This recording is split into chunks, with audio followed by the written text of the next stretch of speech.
묘사 부분을 진행할 때 있는 걸 다 그린다고 해서 이 대상이 리얼해지는 게 아니에요. 근데 우린 그런 실수를 많이 하거든요. 이제는 조금씩 어떤 일단 이제 연필 한 자루로 그리는 거기 때문에 기술적인 부분도 특별히 많이 더 얘기할 것들이 있거나 그러진 않아요, 사실은. 아무튼 소묘 부분에서 좀 더 이제 소묘라는 이 그림에서 좀 더 이제 깊이 들어가려고 하면 저번에 얘기했던 것 같은데, 이 종이의 요철, 연필이 긁히는 소리, 이런 것들을 조금 귀 기울여 보면 이 쌓여가는 어떤 상태, 어떤 힘 조절, 이런 거에 따라서 그 연필이 만들어내는 그 소리가 뭔가 좀 다르게 들리면서 귀를 또 즐겁게 한다, 이런 것들도 좀 알아가면 좋지 않을까라는 생각이 듭니다.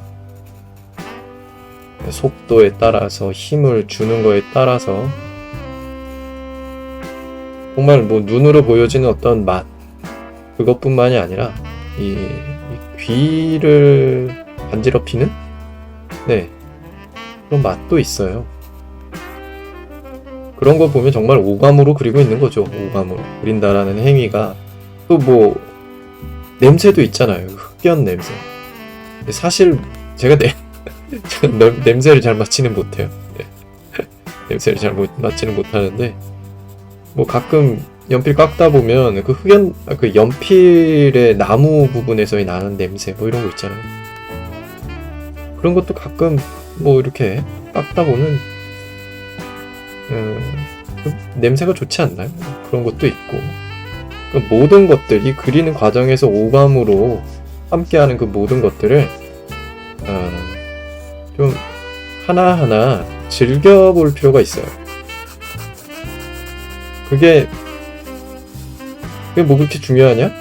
근데 중요한 것 같아요. 그게 정말 거기에서 형성되는 그 감흥이, 그게 재미로 이어질 수 있으면, 즐겁다, 좋다, 그게 그림으로 이어져요. 그림으로 결과물에 영향을 줘요. 굉장히 이게 추상적인 얘기죠. 추상적인 얘기인데 영향을 줘요. 왜냐하면 그림은 이 가슴의 상태를 담아가요. 가슴의 상태라는 거, 심리적인 어떤 상황들, 막 긴장하고 있어, 즐기고 있어, 재미있어, 답답해, 이런 것들을 이 가슴에서 몸을 타고 손을 타고 그림으로 이어진다니까요, 정말로. 그러니까 오감으로 그 맛을 즐기고 있으면요, 그게 타고 그림에 배어요. 아주 뭔가 설명하기가 굉장히 힘들어도 그걸 보는 사람도 느끼는 거죠. 그 맛을.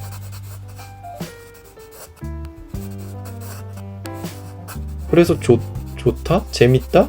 라고 느끼면서 그린 그림은 감상자에게도, 평가자에게도 재밌게 전달된다니까요.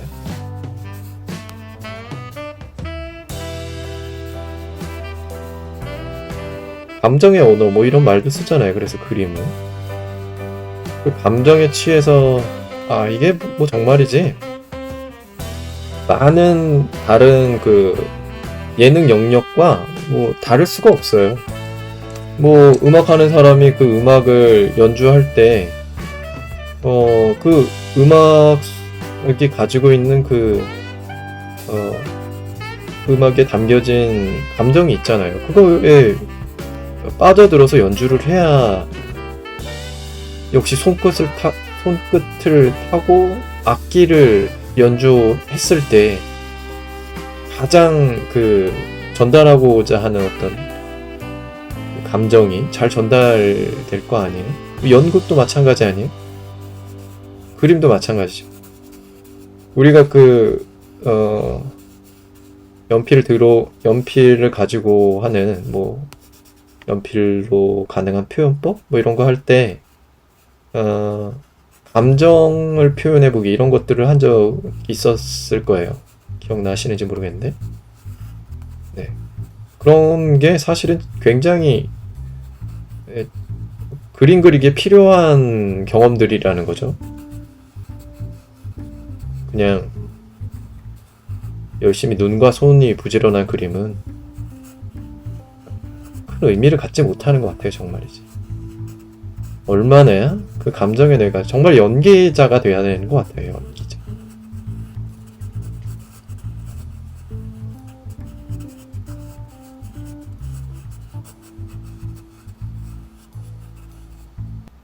이 연필이 그냥 날카로운 어떤 도구가 아니라 붓이라고 좀 생각해주면서 그려가는 것도 좀 도움이 많이 돼요. 그래야지 좀 그리게 되는? 이게 말이 좀 어려울게 느껴질 수도 있는데, 그냥 연필 선으로 그냥 만드는 식의 어떤 그리기가 있고, 정말 그리는 행위로의 그리기가 있어요. 굉장히 어려운 말이죠. 어려운 말이에요. 이해가 잘 안 될 수도 있는 부분인데, 조금 쉽게 얘기한다면 하나의 그 정해진 그리기 방식으로, 그러니까 연필이 가지고 있는 다양한 그 연필의 맛이 있잖아요. 그죠? 그러니까 그런 것들을 막 적절히 선택하고 하면서 그려나가는 표현은 굉장히 자연스러워요. 근데 이제 만들기식의 그림은 어떤 느낌이냐면, 사물에 따라서 기법적인 부분을 선택하지 못하고 하나의 기술로, 하나의 기법으로 모든 표현을 그리는 그림이죠. 저기에 뭐 뿌리 중에 없는 뿌리를 뭐 그려도 괜찮아요. 조건이 있죠. 자연스럽다면 괜찮아요. 그러니까 뭐 그리다가 조금 다르게 그려지는 표현에 너무 막 잘못된 것이냐 틀린 것이냐 너무 걱정할 필요 없다 이거예요. 좀 달라도 크게 어색하지 않으면 틀린 표현으로 가는 게 아니니까. 굉장히 복잡하잖아요. 복잡한 걸 일일이 관찰해서 똑같이 그리려고 하면 똑같이 그리기가 너무 힘들잖아. 아까 얘기했던 대로 그려놨던 거에 비교해서 그리는 과정에서 이리 밀리고 저리 밀리고 하면서 오히려 관찰을 열심히 했지만 대상에서는 한참 멀어져 가는 그런 표현으로 갈 수도 있어요. 그냥 자연물이니까 자연물은 모든 자연물들, 예를 들어서 사과 하나만 갖다 놓고 여러 개를 갖다 놓고 봐도 사과들이 다 다르게 생겼잖아요. 그러니까 저걸 똑같이 그려야지 자연스러워진다 이 생각을 내려놓으면 조금 편안하게 그림을 이끌 수가 있어요.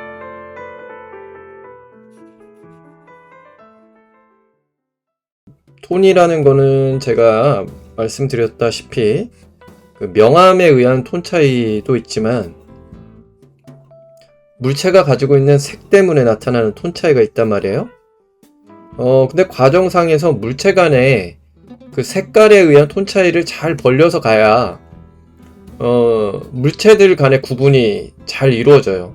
물론 이제 지금 이 마늘 다발 같은 경우에는 뭐 특별하게 색깔이 많은 건 아니지만 배경을 이루는 색이 있고 그 다음에 그 뿌리와 몸통 부분에 컬러의 구분이 있죠.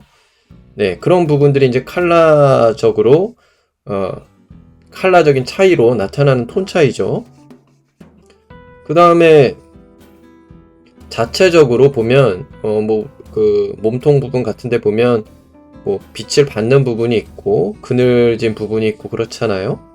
네, 그런 걸로 또 역시 톤이 나타나죠. 그건 이제 명암에 의한 톤 차이죠. 같은 색깔 내에서 나타나는 톤 차이는 흰색이잖아요, 몸통이. 그건 이제 명암이라는 톤 차이고, 또 뿌리와 몸통, 이거는 색깔에 의한 톤 차이고. 이 두 가지 톤을 잘 구분지어서 설명해낼 줄 알아야 해요. 만약에 사람의 얼굴을 그린다고 해봐요. 그럼 머리카락과 피부색이 다를 거 아니에요? 그 다음에 뭐 눈썹과 피부, 또 눈동자와 검은 눈동자와 흰 눈동자 피부, 이런 것들이 톤적으로 차이가 있잖아요. 그 차이는 뭐예요? 색깔의 차이란 말이에요. 색깔의 차이. 근데 이마의 구조, 코의 구조, 광대뼈, 인중 부분, 뭐 이런 부분들 같은 경우는 그 구조를 설명하는 명암톤이라는 거예요. 명암톤. 색깔 차이 때문에 나타나는 톤이 있고, 색상에 의해서 나타나는 톤이죠. 또 명암에 의해서 나타나는 톤이 있다라는 거예요. 그러니까 두 가지를 분리시켜서 볼 줄 알면 대상을 조금이라도 자연스럽게 톤 처리하는데 도움을 좀 받을 수가 있습니다. 아무튼 톤적인 부분에서 어색함이 유발되면은요, 그 영향이 굉장히 커요. 그게 이제 명암이든 색상의 그런 차이든 말이죠.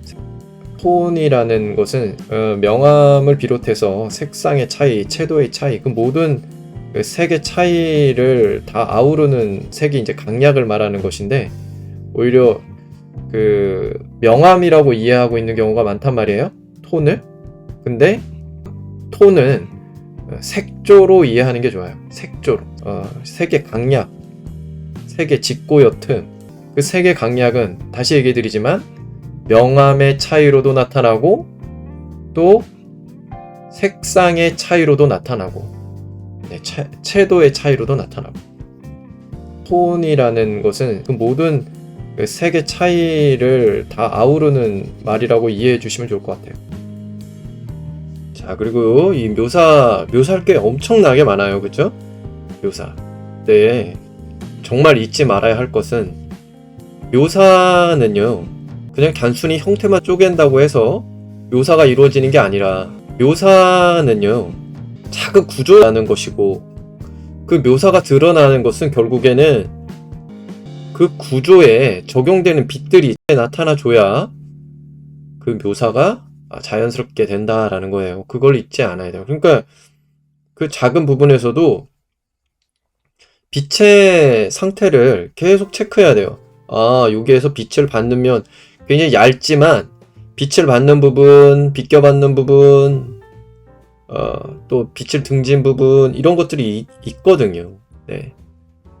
작은 부분에서 빛의 변화를 그림 속에 담아내려고 하고, 그 작은 묘사 속에서 자잘한 형태들이 얽히고 설켜 있으면서 그 사이사이에 공간을 만들고 있단 말이에요.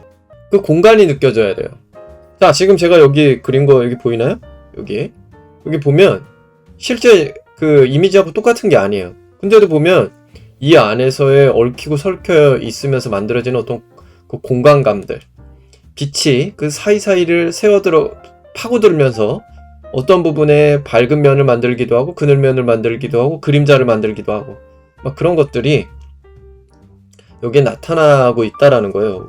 그게 어떻게 가능했겠느냐는 거죠. 어떻게 가능했냐고요? 빛을 느끼면서 그렸기 때문에 그런 것들이 내 눈에 그림 속에서 보인 거예요. 빛을 느끼고 있었기 때문에. 정말 작지만 그 작은 부분에서 빛과 공간을 잘 느끼면서 표현을 이끌어낼 수 있으면 좋겠습니다. 굉장히 자잘한 묘사들이지만 제가 말씀드린 것처럼 이 자잘한 표현을 이끌 때, 한 묘사로 진행이 될 때 눈을 크게 뜨고 하는 게 아니에요. 정말이지. 단 묘사라고 하면 이제 눈을 크게 뜨고 비교하는 경향이 많이 생기는데, 물론 뭐 그 특징된 그 부분을 설명해 내기 위해서 눈을 크게 뜰 때도 있겠죠. 그렇지만 그래도 눈을 좀 지그시 감고 전체적인 걸 먼저 체크하면서 중간중간에 전체적인 상태를 체크하면서 묘사가 이끌어져 가야 됩니다.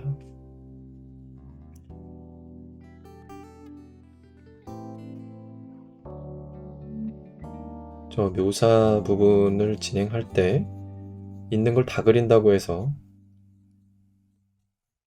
이 대상이 리얼해지는 게 아니에요. 근데 우린 그런 실수를 많이 하거든요. 있으니까 그냥 저걸 그리면 더더욱 그 대상이 다가갈 것이다 라는 생각을 하거든요. 항상 그 정리된 톤은요, 강약이 좀 분명하게 제시가 되어 있어야 돼요. 그러니까 전에도 한번 얘기를 했던 것 같은데, 지금 요 뿌리 하나만 놓고 봐도 여기 부분에서 밝았다가 서서히 뿌리 아래쪽으로는 어두워지고 있는 톤이 보일 거예요. 또 여기 뿌리 다발 전체를 봐요. 여기 위쪽에서 밝았다가 서서히 아래쪽으로 톤이 다운되고 있는 분위기가 보일 거예요. 이런 게 기본적인 베이스를 이루는 강약이란 말이에요. 강약. 그러니까 이걸 놓치면 기본적인 그 정리감, 그 톤의 강약이 정리감을 만든다고 자꾸 얘기하잖아요. 실제 상황에서, 그러니까 실제 대상이 이런 게 허약할 때가 있어요. 그런 그림에서 그런 강약을 의도적으로 부여해서 정리된 분위기를 이끌어야 하는 것이죠. 근데 지금 같은 경우 빛이 굉장히 분명해서 이런 강약 관계가 아주 지금 친절하게 지금 보여주고 있는 거예요. 그게 이제 이 사진의 완성도를 높여주고 있기도 한 거죠. 그러니까 그런 부분들은 그림에 잘 가져와야 돼요. 강약을 잘 배치해야 된다는 거죠. 큰 강약이 중요해요. 큰 강약. 그 큰 강약도 정리감을 이끌고 그 부분으로 가서, 그러니까 뿌리 하나만 잘 보세요. 뿌리 하나만 놓고 봐도 전반적인 큰 강약 관계가 있어요. 그러니까 그걸 놓치지 않으면 그 부분에서의 정리감도, 또 다발 전체 강약을 보면 이 전체의 어떤 정리감, 둘 중에 선택을 하라고 한다면 아무래도 전체의 강약을 놓치지 않는 게 더 중요하겠죠.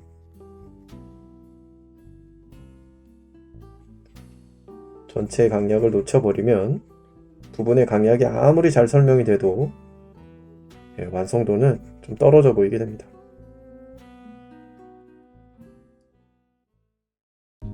마늘에 저도 하얀 부분들을 좀 해보겠습니다. 이제 계속 좀 밀어놨었죠. 아무래도 우리가 뭐 석고에서도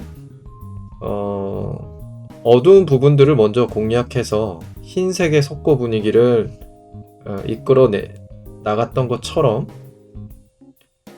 역시 이런 그림에서도 밝은 색의 물체를 계획적으로 좀 남겨놓고 짙은 색의 부분들을, 또는 어두운 부분들을 공략해서 그 대비를 잘 초반부터 벌리면서 왔던 거죠.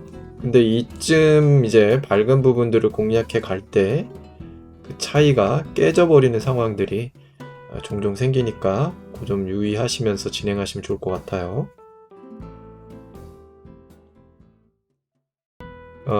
항상 이 그림으로서 그림을 읽고 그 판단을 가지고 더하고 빼고 이런 걸 꼭 하려고 드셔야 돼요. 그리기에 역량을 가지고 생각한다면 뭘 얼마나 담게 그려내는 건 그렇게 큰 부분을 차지하는 건 아니라니까요. 그런 부분들은 뭐 기계가 더 잘하잖아요. 그런 부분들은. 그렇지만 이 그림 안에서 화면상의 구성적인 부분이나 연출적인 부분들을 판단하고 그걸 담아가고 이런 것들은 기계가 아직은 어려워할 수밖에 없는 영역이죠. 그냥 감으로 그건 판단해내야 되는 영역이다 보니까 더더욱 그런 거죠. 그 감을 더욱 예리하게 다듬어 가는 일이 그림을 잘 그리는 일이기 때문에, 그래서 그릴 때 그림으로서 고민해보고 그 고민의 결과로 더하고 빼고, 그러니까 있다고 해서 무조건 다 그린다가 아니라 있는데 저걸 그려야 하는가, 이렇게 좀 비판적으로 생각을 해볼 필요가 있습니다. 질감을 내는 문제도 뭐 특별히 이 물체의 질감은 이렇게 내는 거고 저 물체의 질감은 이렇게 내는 거고 따로따로 구분된다면야 뭐 해야 될 게 너무 산더미겠죠. 세상의 사물은 너무나 다양하게 있으니까. 그런데 그 사물마다 그려내는 방식, 그걸 이끌어내는 방식은 자꾸만 얘기하지만 다를 게 없단 말이에요. 네. 다를 게 없어요. 그냥 그 물체처럼 느껴지는지에 집중하면 된다고 했으니까요. 그러니까 지금 해야 될 것들이 그렇게 많은 게 아니에요, 지금.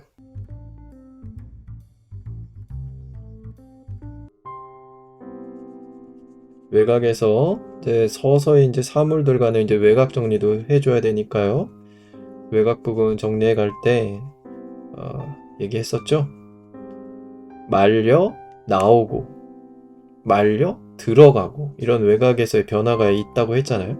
지금도 요런 부분 보면 이 부분은 말려서 이렇게 뒤로 넘어가는, 그러니까 여기 이렇게 똑같은 힘으로 정리가 될 게 아니라 또렷하게 끊어서 정리가 되다가 서서히 이 외곽 형태가 공간상에 묻히듯이 말려서 이렇게 뒤로 넘어가게 돼야 외곽 정리가 되어 보이겠죠? 이런 부분들도 여기서 보면 쑥 말려서 서서히 이렇게 튀어나왔고 쑥 들어가는 형태고, 여기 부분은 쑥 얘 앞쪽에 있는 이 형태에 비교해서 쑥 들어가 있는 공간차가 있다는 거죠. 그러니까 외곽에서 이런 것들이 설명되게 처리가 돼야 정리가 자연스럽겠죠. 이런 부분들은 뭐 실제감의 관점에서의 정리감이에요. 실제감, 더 대상을 자연스럽고 실제 사물처럼 느끼게 하는, 실제 사물처럼 느끼게 하기 위해서는 공간에 있는 사물처럼, 또 입체물의 입체감이 좀 분명하게 드러나야 되는 것이죠.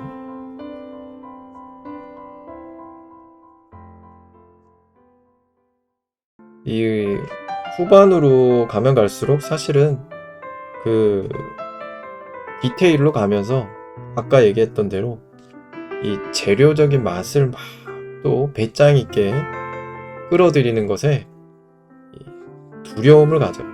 두려움을 가져요. 지금 그 얘기는 저의 얘기예요. 저의 얘기. 그런데 정말 좀 그리는 사람은요, 이 상황에서 배짱을 부려요. 이 상황에서. 제가 이렇게 얘기하는 이유는 저보고 제 자신에게 그런 표현을 해라, 해내라 라는 채찍질과 같은 얘기예요. 지금 해놨던 것들 얼마나 많은 공을 들여서 해왔나요? 그러니까 이걸 허물어뜨리는 일은 쉽지 않거든요. 계속 조심스럽게 해서 잘 마무리가 되었으면 하는 쪽으로 생각이 강하게 자리 잡히다 보니까 여기에서 어떤 과감한 배짱 있는 표현들을 끌어들이지 못하게 되는 거거든요. 근데 진정한 그림은 그걸 넘어서면서, 그걸 뿌리치면서 그림을 이끌어갑니다. 정말.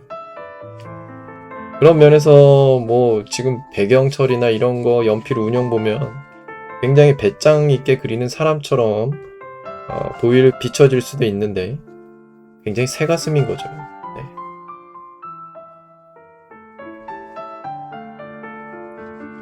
역시도 아직 여리고 겁이 많고 뭐 이런 것 같습니다.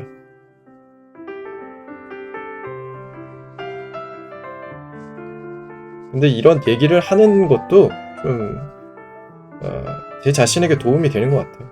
배짱을 그 말 때문에 부리게 되니까요.